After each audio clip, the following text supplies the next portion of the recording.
Well, this was surprising, and honestly, still surprising. It was clear that Stockholm would easily outperform RMR, but this was beyond what I thought was possible.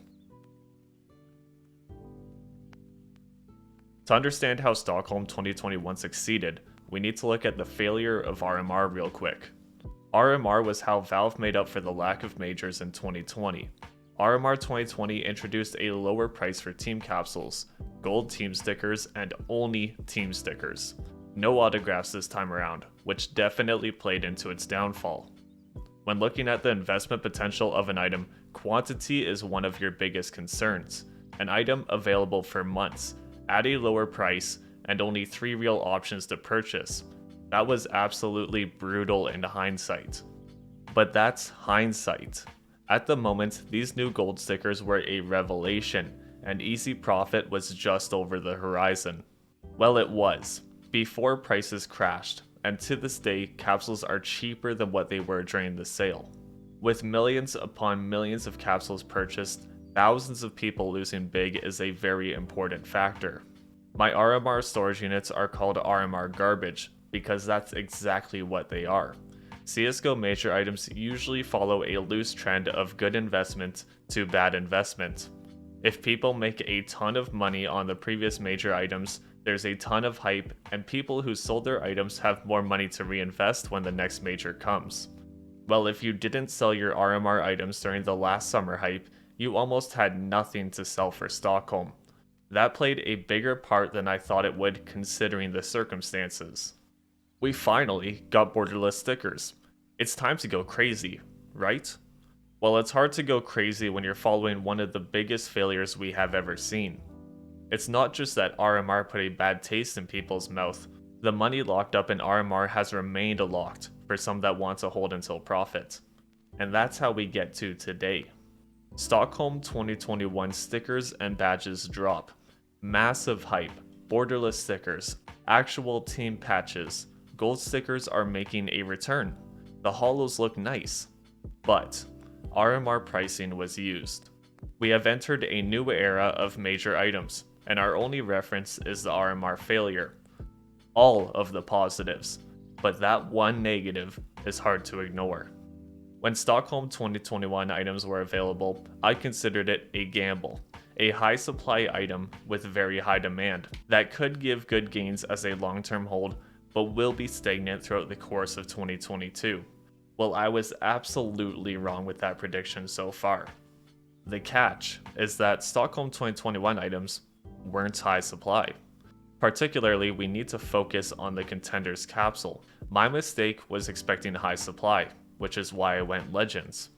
When looking at the potential high supply, I wanted to pick the safest high demand item. In theory, that would be the Legends capsule. It contained all of the big names with some very clean looking stickers. By choosing Contenders or Challengers capsules, as the teams become irrelevant, so does the capsule. But this is all thrown out the window when there's a quantity difference of 31 to 1. The Contenders and Challengers capsules performing so well can be narrowed down to a much lower supply than expected, and the FOMO that follows along with a smidge of manipulation. We'll get to that in a bit. A Katowice 2014 knockoff offered at autograph capsule prices, only having 7,300 capsules on the market, and at its lowest point 3,500 is insane to think about. That's less than Berlin 2019 capsules, and that collection was some hot trash and sold at a higher price. While it seems like Stockholm is the underinvested golden child destined for greatness, it's time to temper expectations.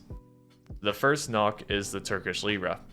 We can see the accumulation of Legends capsules greatly outweighing the other capsules, likely due to the situation in Turkey as people pick the safest option, but we don't really understand the impact.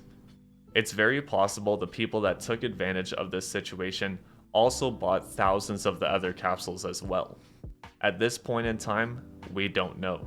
The second knock against the prices you see today is the Jesus video. That single video manipulated the prices of these capsules and decreased the supply on the market. Then we get to the Challengers capsule manipulation that started what we see today. It wasn't subtle by any means. I should have screenshotted when it was happening, but one person or a group of people went on a shopping spree. Thousands of capsules were purchased, pushing the Challenger's capsule to the front page. Because of this, the sudden drop in quantity would allow people to push prices all the way to 3 times profits if you purchase during the sale. This is the second, possibly the third time the Challenger's capsule has been manipulated. If the demand was low or the quantity was too high, the prices would instantly dip back down. But due to the buzz around these stickers, the manipulation attempts have been nothing but successful. I didn't see any blatant manipulation of the other capsules. To me, they're just following the trend. When one item spikes, so do the others, just on a smaller scale, and that's exactly what we see today. I personally sold all of my Challenger's capsules and will be waiting until prices fall to a more respectable price, or I FOMO if the next major contains stickers with borders. Whichever comes first, but I will not be touching these current prices as it is not natural and we can see a big crash any day. Hopefully sooner than later, as higher prices means a lower unboxing rate. As someone expecting to hold these for a year or longer, this has actually been the worst outcome. If I don't have the option to use my funds to buy Challenger's capsules at cheaper than what I sold them for to increase my supply, I've gained nothing from what has happened.